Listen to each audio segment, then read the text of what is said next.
And hello, my name is Ryan Belmore. I'm the owner and publisher of What's Up Noop. It is Wednesday, August 2nd, 11:45 a.m., and we are continuing our conversations with the candidates here at What's Up Noop. We have been chatting with candidates from Congressional District 1, Rhode Island's first congressional district, however you want to say it, but candidates running for Congress to replace David Cicilline down in D.C. Just a quick reminder, because I know it is tough sometimes to keep up with it all. If you're in Newport watching this, you're in Congressional District 1. You will be going to the polls. Pretty much if you were on the east side of Rhode Island, I like to say it, you can find all of this information at the Rhode Island Secretary of State's website. East side of Rhode Island, for the most part, you are in Congressional District 1. You're going to want to make sure you visit Secretary of State's website. Make sure that you are registered to vote. Find your polling place. See your ballot. See your sample ballot. And a whole lot more. Our conversations have been going on for about 2 weeks, and we're wrapping them up this week as early voting is going to start here in just about 2 weeks. And we are heading to the polls in just about a month for a primary for the Democratic Party as well as Republican Party. Joining us today is Don Carlson. He is a Democrat, and he's running for Congressional District 1. How are you, Don? I'm well, Ryan. Thank you very much for having me on today. I appreciate it. You are welcome. Thank you for that public service announcement, too. Yeah. Thinking about voting. It's summer in Newport. It's summer in Rhode Island. And sometimes people forget what congressional district they live in. Well, it's also important to know when the election is. You know, being out knocking on doors every day, I actually wind up talking to a lot of people about when the election is, because a lot of them don't know. And, early voting starts August 16th, as you just mentioned, a little less than 2 weeks from today. And then the primary itself is on September 5th. And those are tricky dates, because that's the day right after Labor Day when people have other things on their mind. So we're hoping that somebody will show up to vote anyway. That's it for sure. Is that, and we'll get into your background here in a minute, but overall going door to door, running into voters, are you getting the sense that people don't know this is going on, or? Oh, yeah. And I think a lot of people, they get turned off by the fact that, just recently there were 15 candidates. Now we're down to 12. But, that's not much of a winnowing when you think about it. So people get really turned off by that because, like, oh, that feels like homework. How do I learn about 12 candidates, and how do I understand what they all stand for, and which one is going to make Rhode Island proud in Congress and all that kind of good stuff. So it's hard to get people's engagement and attention right now, for sure.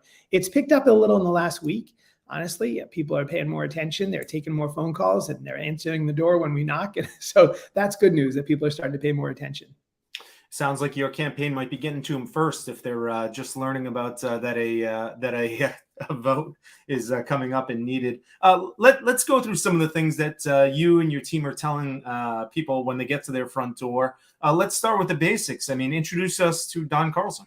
Sure. Yeah. Well, I grew up here. In fact, right now I'm directly across from you. I'm in Jamestown. I can look over out my window at Newport right now. In fact, it's a great sailing day out there. But it's that I grew up here in Rhode Island. I grew up in Warwick and Jamestown. My parents lived in two different places, like a lot of people growing up. But I started out life in a 2-story, 2-family tenement house in Providence. And that's where we lived when I was growing up until about first grade or so. And I have a lot of memories from that time, because that was our, my grandparents lived close by. That was kind of our family homestead, a little house on Memorial Road, and right in the shadow of the old Rhode Island Auditorium and the Armory and all those kinds of institutions in Rhode Island history. So I feel really connected to that area and to the whole state. Really the Eastern District in particular is my home, and I've lived here for a long time. My first job was at Newport Creamery, and my second job was at Camp Yagu over in the western part of the state, where for a lot of years I worked with a group of really great guys, still my most loyal friends, who ran Camp Yagu. And I was a big part of that for a long time. And it was a big part of my life, and certainly shaped my character a great deal to be involved in the Boy Scouts, be an Eagle Scout, and be part of the Camp Yagu staff. Do you know if you're the only Eagle Scout running? No, I think Steve Casey's an Eagle Scout. I talked to him. He often points out. So, okay. But it was funny. There was a troop running around on bikes. They were doing a loop of Jamestown to get biking merit badge recently, and it was a troop from Portsmouth actually. And they looked ragged and pretty exhausted. So I asked them to stop in my house and get some fresh water. And boy, they were really grateful for it. One of the kids had banged himself up pretty well in a bike accident. So we patched him up. I'm a volunteer ENT in Jamestown, so I'm licensed to patch people up. So that was okay to do. And it was interesting because the two Scoutmasters said, "Oh, you're running for Congress," because they saw the signs up around the yard and stuff. And they said, well, we'll definitely vote for you because we know your values, because we have those same values. We can recite them, in the Scout Oath and Law. And that was pretty touching, that moment, actually. Before they even knew what I stood for, they said, we understand who you are, we know your values, and therefore we're going to support you. And that was really interesting to have that experience, and fun to meet another troop from Portsmouth as well. I'm involved here in Troop 1 Jamestown as an assistant scoutmaster, an adult leader in that context. So that's been a big part of my life for a long time. And then, I got a great education, Ryan, at public school in Rhode Island. So don't let anybody tell you that's not possible. I went to brand new schools, Women Junior High School and Tollgate High School, and they were brand new back in the late 70s. And they were pristine, and the science labs were sparkly, and the teachers had PhDs, and it was a pretty extraordinary experience for a public school kid. And I really enjoyed that experience, and it prepared me really well for what came next in life. When I applied to college, I was so well prepared by my public school education that I got a phenomenal scholarship, which completely changed the whole trajectory of my life. Coming from a very humble beginnings, I was able to go to a really good college out in the Berkshire Mountains called Williams. And then Williams also paid for 3 years of any graduate school I could get into. So I got into Harvard Law School from my work at Williams, and wound up having a pretty different life from the one that I was on track to have. I was the grandson of a fireman and a mechanic, and and housekeepers and housewives. So for me, it was a big step to move into that world. Ever since, I've had a really nice professional trajectory. I've worked in finance long enough to know that it wasn't for me. I worked on Wall Street to know that the culture didn't suit my values as well as the Boy Scouts did, for example. And I also worked in a big law firm, and that was interesting too, to get that kind of training and expertise to work in a big law firm. But most importantly, over the last 25 years, I've been a company builder, an entrepreneur, and a director, and a CEO sometimes in some companies, and been on the boards of a lot of companies. 16 companies I tallied up the other day that had a direct impact on sustainability. So renewable energy, advanced battery technology, smart meters, grid improvements, environmentally safe lithium mining, anaerobic water purification, you name it. I feel really proud of the fact that as I've built a career, I've also built something that's good for the world in terms of those companies that I've advanced and helped to advance that are really doing something meaningful to mitigate or remediate climate change. And my goal in running here is, one of my many goals is to put Rhode Island on the map in terms of being the renewable energy hub of New England. We have this wonderful new piece of legislation called the Inflation Reduction Act. Weird name for an environmental bill, but it's got all these great environmental programs in it and incentives to help grow businesses built around sustainability and fighting climate change. So I want to use that 25-year expertise to bring a lot of that money into Rhode Island and compete effectively for that money so that we can build renewable energy companies and sustainable businesses right here in Rhode Island and really have a renaissance of the Rhode Island economy. And those of us who live along the waterfront, we know how important wind is, for example. So the wind towers that are starting to put steel in the ocean out there right now as we speak, and we saw one sail out just yesterday through the bay here. And it was a powerful experience to be able to see some of those wind towers going up. That could be the beginning of a whole new era for Rhode Island. When did you make the decision, and why, that you wanted to run for Congress? I made the decision back in late March.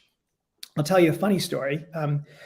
That a lot of us were talking about who was going to join and who wasn't going to join this race, whether it was Helena Folks or Peter Nerona or Joe Shikarchi, and one by one they all dropped out. And Joe Shikarchi actually told me one time, he called me up and he said, "Don, I'm announcing tomorrow." And I thought, oh well, that was a fun thing to think about for a while, and I enjoyed that fantasy for a while, and my heart kind of sank.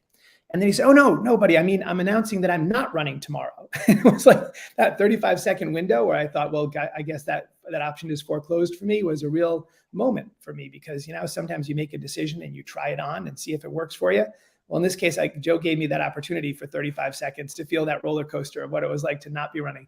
And I realized that in my heart, I really wanted to do it. So when that became a feasible option, I did it. The other funny story is that God made me Portuguese just before running for this seat. And as you know, the district is something like 18% Portuguese.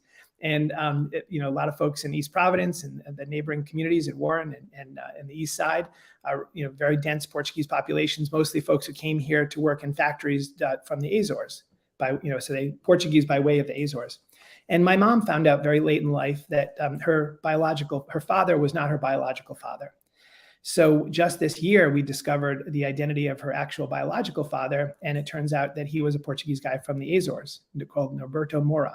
So I discovered about 50 new cousins and aunts and uncles all over East Providence and all over Barrington. And it was really remarkable, in Warren as well. And so I feel like that was a little, I'm a person of faith. So I was praying a lot about making this decision. And in the end, I felt like God gave me the clearest nudge he could. He said, dude, what are you talking about? I made you Portuguese a month before the election.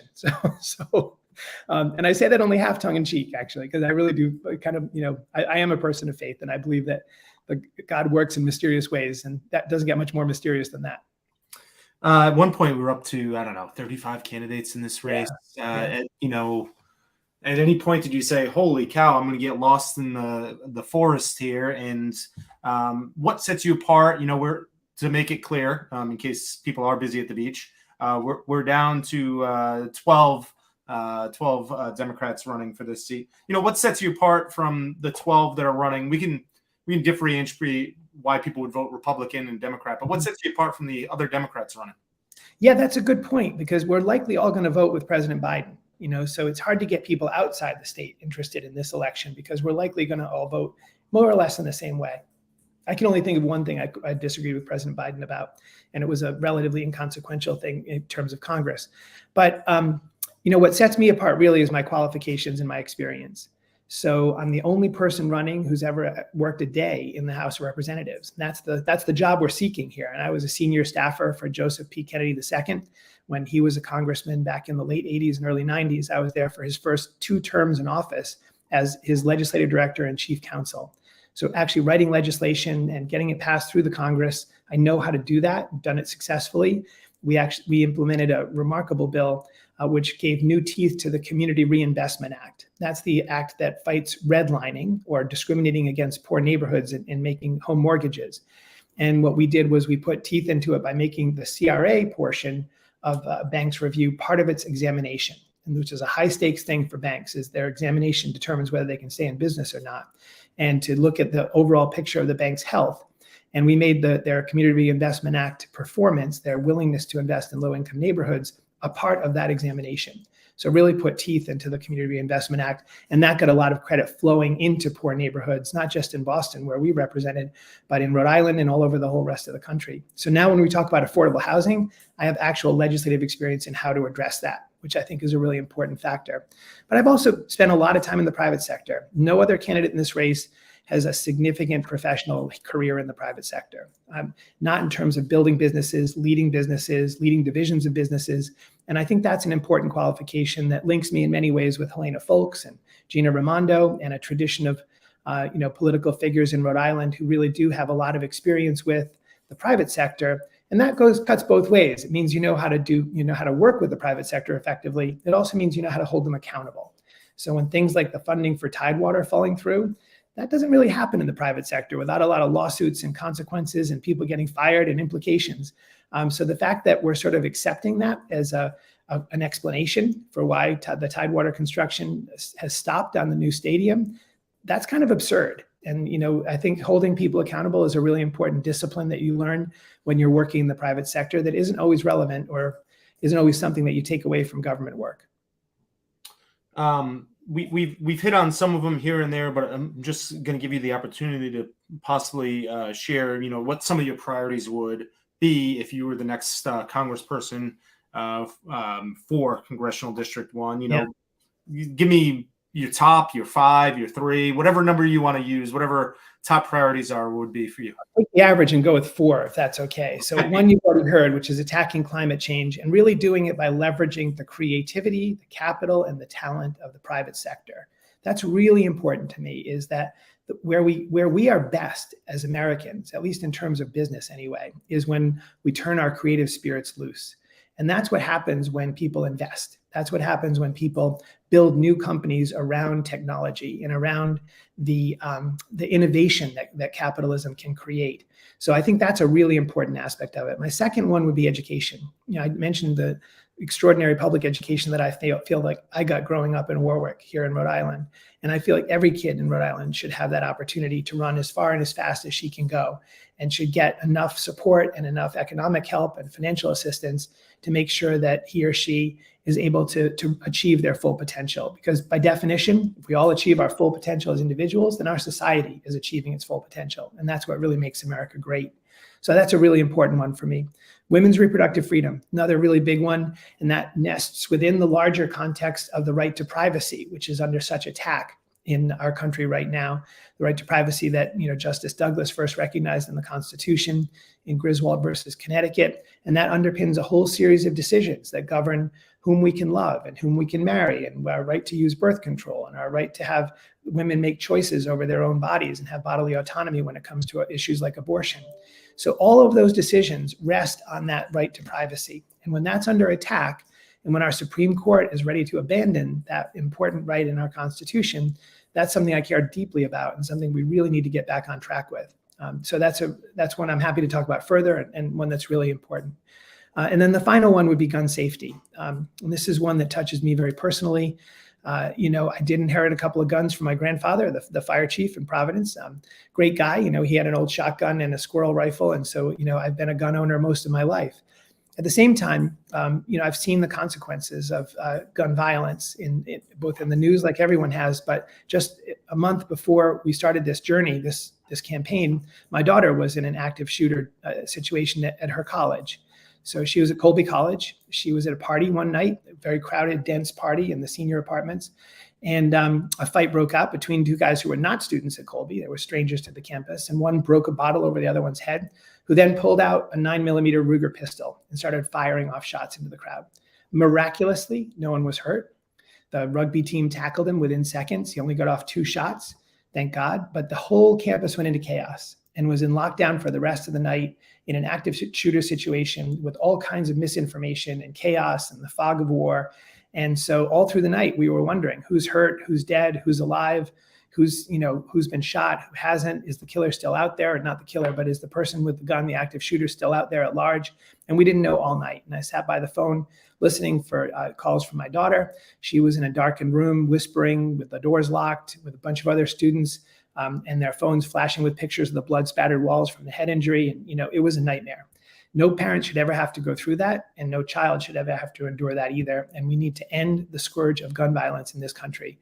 And I'm willing to give up my guns to do that, and I think others should as well. So I really want to take up the challenge of the assault weapons ban, which David Cicilline, my predecessor in this job, was so very powerful about, and take up that challenge and deliver on that challenge by getting that passed. That worked, by the way. When President Clinton was president, we had an assault weapons ban that did mitigate gun violence for a long time. And we should, I like building on success. So when you find something that works, do more of it. It's become all too common where somebody has had some type of gun violence very close to them. Only one branch away. It seems to be more and more common. Just a general question. With climate change and gun safety, you think we could legislate our way to fixing these 2 items? Definitely not on climate change. It's not a legislative thing. I think the government can do a lot in terms of creating the right environment and the right incentives and the right structures. So, for example, a tax on carbon, what Senator Whitehouse likes to call a social tax on carbon, to reflect the costs imposed on the broader society and on the planet by the overuse of fossil fuels. And I think that would be something the government can do. And what you do is that helps to shape the economic conditions so that other kinds of companies can blossom. So renewable energy companies can blossom when carbon is appropriately priced to reflect the cost that fossil fuels impose, the spillover costs on the rest of society. So that's sort of a no-brainer. So I think we can do that legislatively, but the government can't solve all our problems. And what we really need to do is to set the table for the private sector to invest in doing what they're doing right now, building wind towers. That's not government money that's putting up those wind towers. That's private sector individuals and companies putting their own capital and their own talent at risk in the deep ocean to put up these wind towers, which I think can be the core of our economy. Gun safety, we probably can do more legislatively. Australia did amazing things when they had a mass gun incident many years ago. I think it was 26 years ago now. And they did an amnesty where they collected up a lot of the guns, and they put in place really strict laws about registration and about identification and tracking guns.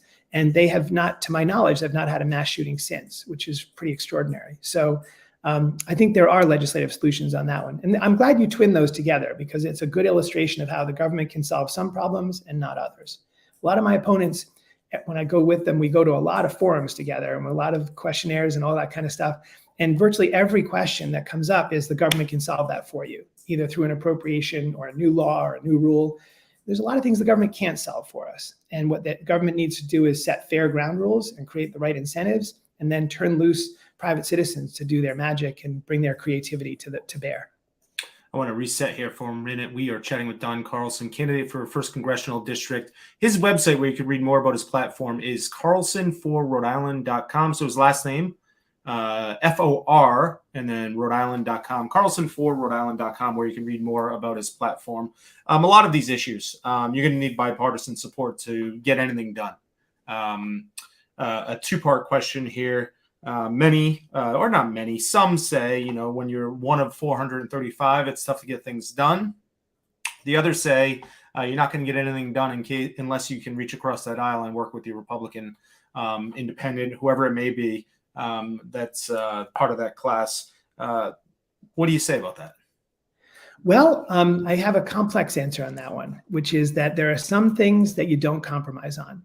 And for example, you don't compromise on issues of principle. Let's take reproductive freedom as an example. That's something that makes it core to who we are as Americans, and really is a fundamental right that defines us as a country. So we don't want to have our reproductive freedom limited, and I don't want to compromise with anybody on the other side about that. So that's something I would just take off the table as a compromise. On the other hand, there are issues like immigration where there are competing principles at stake. We know that immigration fuels our economy, our country, the energy of our country, the talent of our country. We're all descendants from immigrants, so we all understand the power of immigration. And we have this desire for other people to be able to share the liberties and blessings that we have as a country. Those are all on one side of the equation. On the other side is a sense that we can only do so much. We can't let ourselves be overwhelmed by immigration, and we can't allow ourselves to be overwhelmed in particular by illegal immigration. And so there are competing principles there, and that's where you want to work for common ground, and you want to work towards compromise with, underscore 3 times, reasonable people on the other side. There's about 18 or 20 yahoos in Congress right now that just don't belong there. And while they're there, they need to be put on the margins, kept out on the edges of the fringes of the political debate. And then our real job is to send those folks home. So job 1, really, I have to get elected. Job 2, we have to win back the House, because the House of Representatives is a majority-driven body, unlike the Senate. So whoever controls the majority can get things done. So that's job 2. And then job 3 is to find reasonable people on the other side who we can work with on things that deserve to be compromised because there are competing principles at stake, like immigration or like balancing the federal budget. So Don, how are you connecting with voters, and how are you going to win? Well, first of all, I love connecting with voters. I thought getting signatures was just a blast. It was so great to have an excuse to go up to people and say, hey, will you sign my nomination papers? Doesn't mean you're voting for me. It just gets me on the ballot. And that's a way into a conversation. And I learned so much through those conversations about healthcare and people struggling to find primary care physicians or pediatric practices closing, about affordable housing and people's worries about whether their kids will be able to afford a house to grow their grandkids up in. It's amazing how much you learn from that one-to-one voter interaction. I wouldn't trade that for anything. I loved it. It was great. And that's a big way that we're reaching out to folks, is through that one-to-one voter interaction. We're up on TV now. As of yesterday, we have a pretty big and pretty intensive TV buy in place. And so we're doing that, and we'll be doing that pretty intensively through the end of the election. Look, the thing is, Ryan, I'm an outsider, right? I haven't run for office in Rhode Island before, or anywhere for that matter. I've been involved in politics, and I worked in the House of Representatives, so I'm not a newbie here. but at the same time, I'm also an outsider to politics in Rhode Island. So a lot of people don't know who I am. So I do have to invest money and invest time and invest energy and bother people while they're watching TV in order to introduce myself to them, so that they know that I have a relevant background and that I'll make them proud as their representative in Congress. My biggest fear is 6 out of 10, 7 out of 10 people stay home. That's going to happen. Your biggest fear is going to happen. Yeah. And we have pretty reliable data of the. It happens not every election, but every special election for sure. But unless it's a presidential election, we might get the 6 or 5 out of 10. Yeah, this will be extreme this year, because there's only one item on the ballot, and that's this congressional race. And it's an off-cycle year, and it's the day after Labor Day, and it's a primary. All those factors discount the amount of people that are going to vote. So out of the 550,000 souls in the 1st district, and that's how many there are, about 35,000 will vote. And we know that with some certainty because we can look at past records of how many people vote in a Democratic primary and then discount for the off-cycle year. 35,000 is not a big number. And if you have 12 candidates vying for those 35,000, you're really only fighting over 20,000 because the rest of them are going to be friends and cousins, so especially my new cousins in East Providence, right? So I've got a lot of them. And so it's going to be a fight for those 12,000 folks. And that's a very, very small number. It's very likely that the winner will have 8,000 votes, very likely, and no more.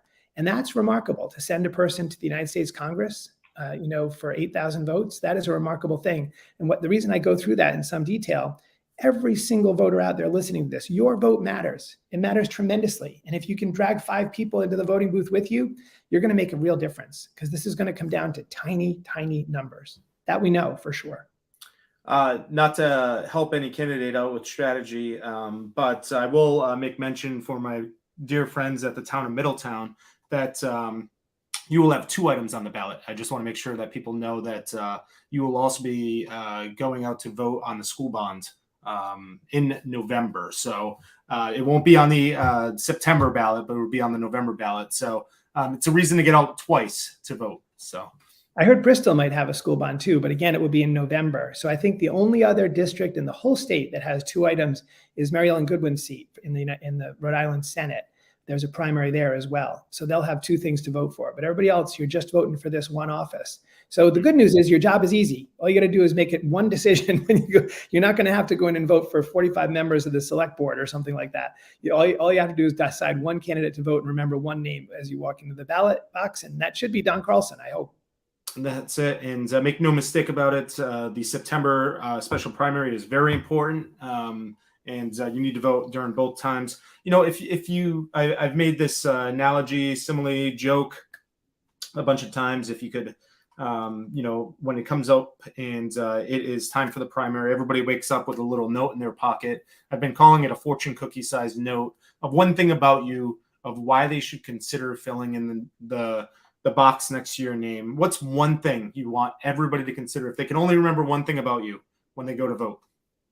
I would say this guy lines up with my values, and this guy will make us proud in Congress. This is the kind of person that I want representing Rhode Island in Congress, representing good, clean government, deep qualifications, and a real good sense of what we need to do to fight climate change. That's what I would say.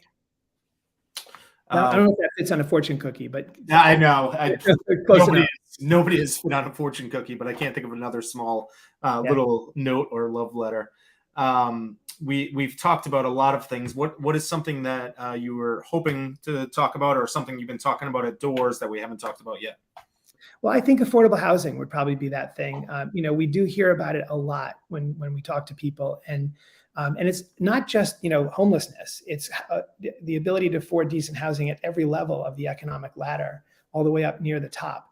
And this really is a reflection of the concentration of wealth in our society. Right now, we have an absurdly high, historically unusual concentration of wealth in a tiny number of hands in the United States. And what people don't tend to realize is that slows down our overall economic growth. An analogy would be the age of the robber barons, the Vanderbilts and the Carnegies who built all those mansions over in Newport. There was a very high concentration of wealth, and our country did not grow very quickly during that era. And a contrast would be the 1950s and 60s, when marginal tax rates were very, very high. I would call them more fair, higher than they are right now. And the distribution of wealth was much more even. I'm an econ professor. So one of the things I didn't mention is I've been an educator much of my life, mostly at the college level. And I teach economics. And one of the things that you learn is there's something called a Gini coefficient, G-I-N-I, and that measures the degree of concentration of wealth in a society. And our Gini coefficient is extraordinarily high right now. So you have a few people controlling the vast majority of wealth in this country, and a lot of people struggling. And that's something we really do need to fix. And that will ultimately solve the housing problem, because you get a lot more wealth spread out through the economic spectrum. Our country grows faster. People make a decent living. They can survive as middle class families and raise their children in decent homes and with decent things around them. So it's a big shift. There's a famous dictum from an English lord who says, "Wealth is like manure. It's only good if it be spread." Now, wealth might be like manure in several other ways as well. But the point is that if you leave it in a big stinking pile, it just gets toxic. If you spread it out on the fields, the flowers bloom and the plants grow and the vegetables ripen. And so manure spread around is better than manure concentrated. And that's a good way to think about wealth.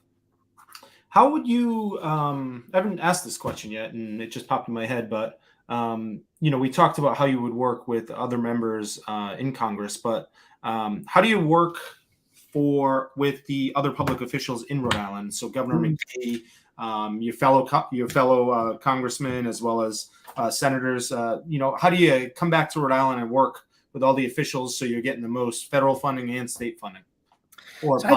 Yeah, that's a great question. I'm going to break it into two parts. I think you work with the delegation as a concerted effort. So the four of us get together and we try to work on things together.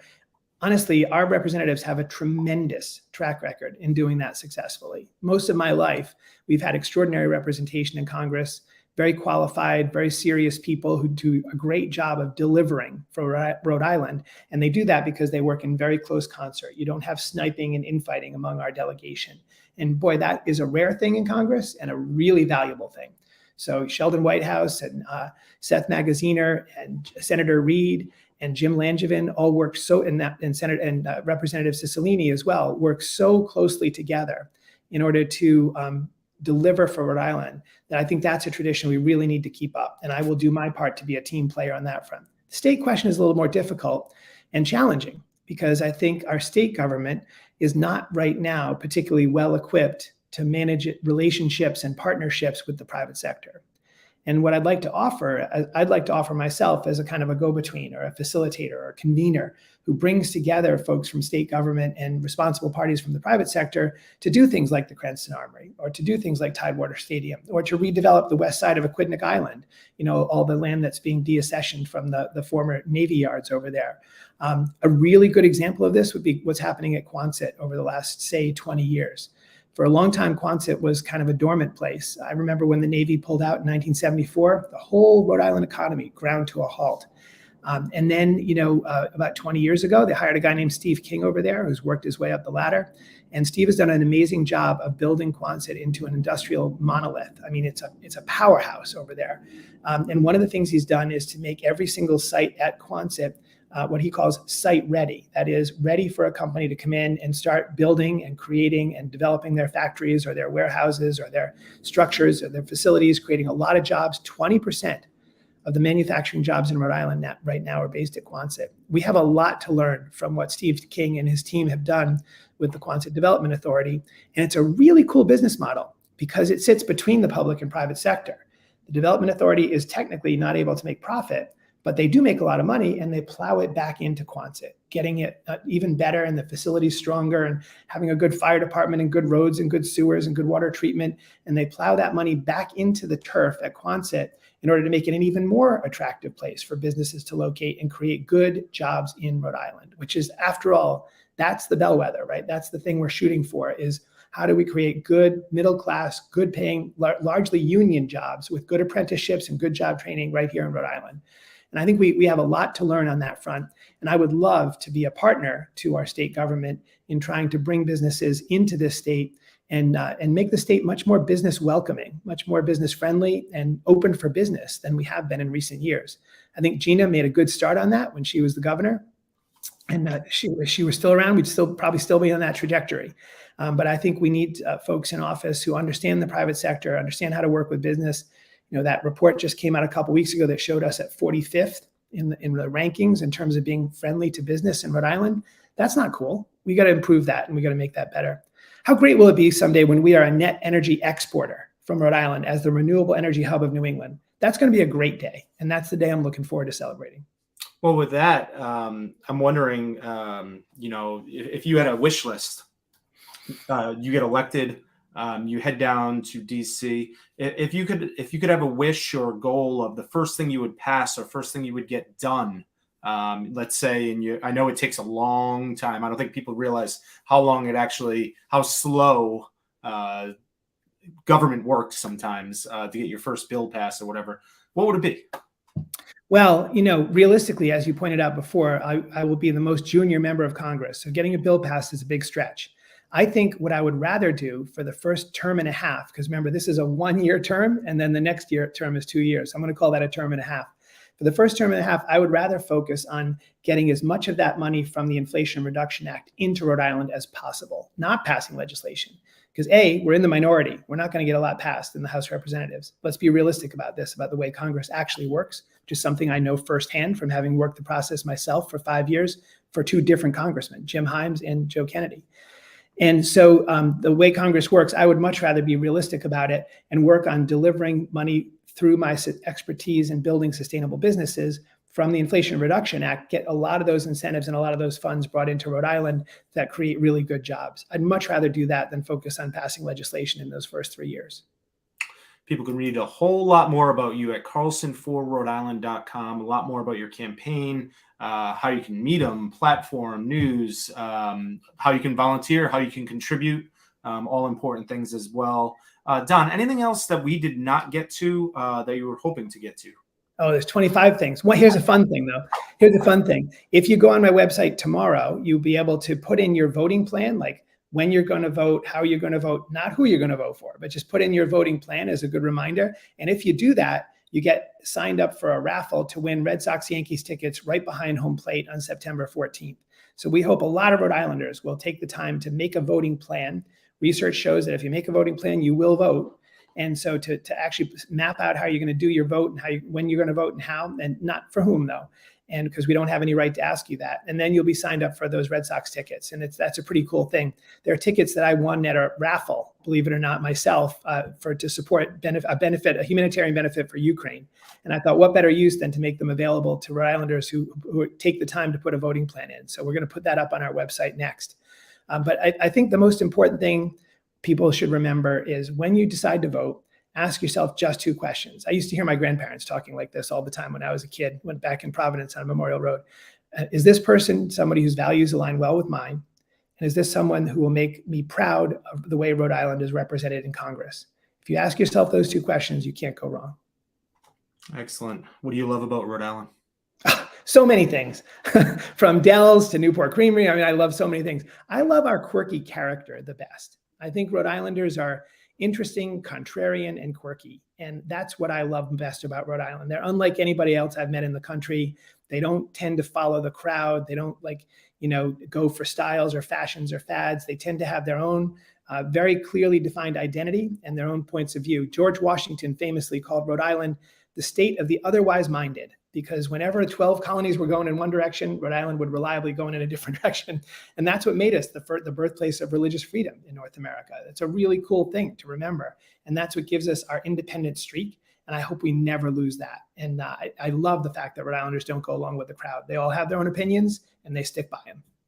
Excellent. Well, Don Carlson, thank you for taking the time. I know you are busy, just like all the other candidates.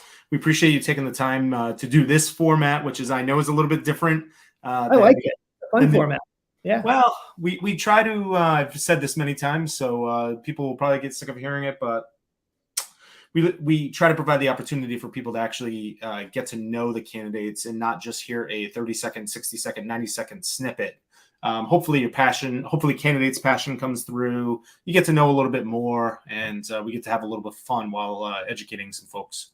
That sounds great. Your next step could be to match us up a couple at a time. That'd be fun. Yes, yeah, we've done that in the past. Good for you. Yeah, so with other races, but we appreciate you taking the time. One more time, your website is carlsonforrhodeisland.com, and we wish you the very best of luck over the next couple of weeks. Okay. Thank you so much, Ryan. Good to meet you today. Nice to meet you as well, Don. I'll see you maybe perhaps at Newport Jazz Festival this weekend. That sounds terrific. All right. All right. Otherwise around Jamestown. Right. Indeed. Thanks. That is Don Carlson. He is candidate for Rhode Island's 1st Congressional District. carlsonforrhodeisland.com. If you missed any portion of this video, want to watch it again, want to share it, or want to listen to it while on the go, all available on whatsupnoop.com, as well as all of our other conversations with candidates. Once again, a reminder, we have invited every single candidate running for this district, whether Democrat or Republican, and we're hosting conversations with each of them. Some have chosen not to join us. Some have chosen not to respond, and that is okay. But any candidate who has signed up and wanted to chat with us and chat with you, we are meeting with. We have one more to do tomorrow. Otherwise, all the other ones can be seen on whatsupnoop.com. Thanks for watching.